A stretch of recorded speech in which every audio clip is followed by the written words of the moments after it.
Et salut à tous les amis, aujourd'hui c'est Magic Rush, on se retrouve pour une nouvelle vidéo où je vais faire 7 anecdotes ou choses insolites sur Dominic Thiem. Donc ça va aller du plus commun au moins commun et restez à la fin parce qu'il y en a des vraiment sympas à savoir.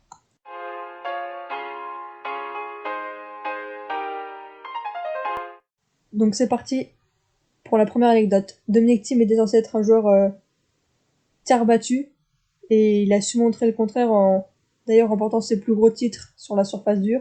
Donc son premier à Indian Wells en 2019 sur du dur lent, mais c'était quand même la surface dure. Et cette année, il a encore confirmé en remportant son premier Grand Chelem. Contrairement à tout ce que tout le monde pensait, il n'a pas remporté Roland Garros, mais bien et bien l'US Open sur dur. Et encore une fois, ses titres, ses plus grands titres, il les a sur dur. Donc preuve du Master et de l'US Open. Et aussi sur ses ATP 500, il en a remporté 5, 3 sur dur, dont Acapulco, Pékin et Vienne.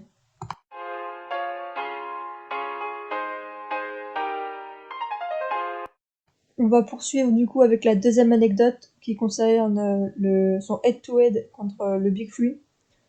Donc actuellement, c'est un des joueurs qui a un head-to-head positif face au Big Free sur les 2 dernières années.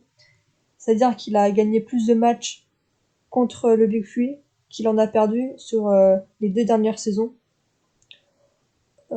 Face à Djokovic, il a gagné 3 matchs et perdu seulement 2. Contre Nadal, il en a gagné 3 pour en perdre un seul. Et contre Federer, il en a remporté 3 et en a perdu 0. Par contre, dans les saisons en général plutôt, il reste encore un peu derrière le Big Free, même si les écarts se resserrent, avec 6 victoires contre 9 défaites face à Nadal, 5 victoires contre 7 défaites face à Djokovic, et face à Federer, il est en positif, il a perdu 2 fois pour avoir remporté 5 matchs face à lui.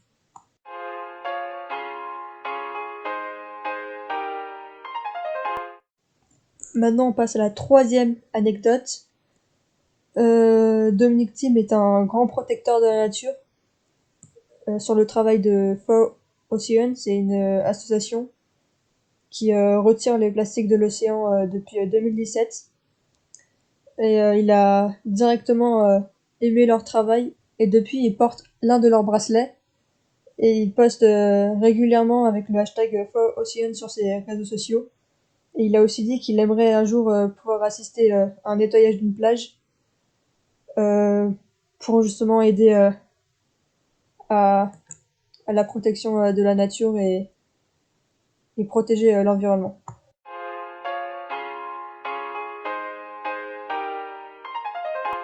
Quatrième anecdote sur les 7 qu'on avait au départ. Dominic Thiem n'a pas pu échapper au service militaire en Autriche, qui est encore obligatoire.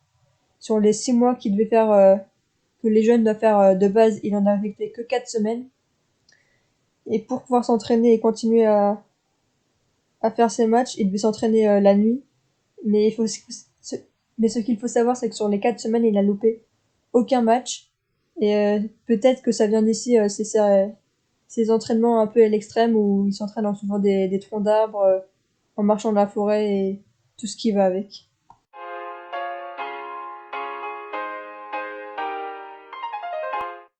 Dominic Thiem est aussi un grand fan du foot. Il supporte aussi particulièrement l'équipe de Chelsea. Il a dit que s'il n'était pas tennisman, il aurait aimé être footballeur dans cette équipe. En 2016, il a créé sa propre équipe de foot, le Tennis Football Club, et qui partage avec ses amis, ses membres de sa famille. Et c'est pas une équipe professionnelle, mais c'est surtout une équipe pour s'amuser avec ses amis, où il fait plusieurs matchs caritatifs avec le club. Également, ce qui va avec, je regroupe les deux parce que ça regroupe le sport. Euh, il disait qu'il skiait beaucoup quand il était petit, et qu'il peut plus skier à cause de sa carrière, sa grande carrière dans le tennis. Mais du coup, que quand il arrêtera sa carrière, il aimerait se reconvertir dans le ski. Et peut-être aussi dans le saut de ski, parce que c'est là où il prenait le plus de plaisir.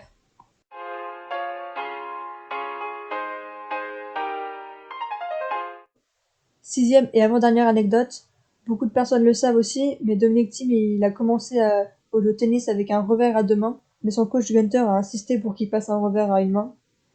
D'ailleurs, quand il a joué la première fois avec Gunter, il tapait ses revers encore à deux mains. Et Gunter lui a fait changer totalement sa façon de jouer, alors que de base c'était un joueur à deux mains et sur la défensive, il lui a complètement changé son jeu, sa version de jeu. Il dit que c'était très difficile pour lui de changer sa façon de jouer, et notamment le revers, mais que maintenant il préfère parce que ça lui apporte beaucoup plus d'options, à part sur le retour où c'est un peu plus compliqué de retourner d'après ses propos.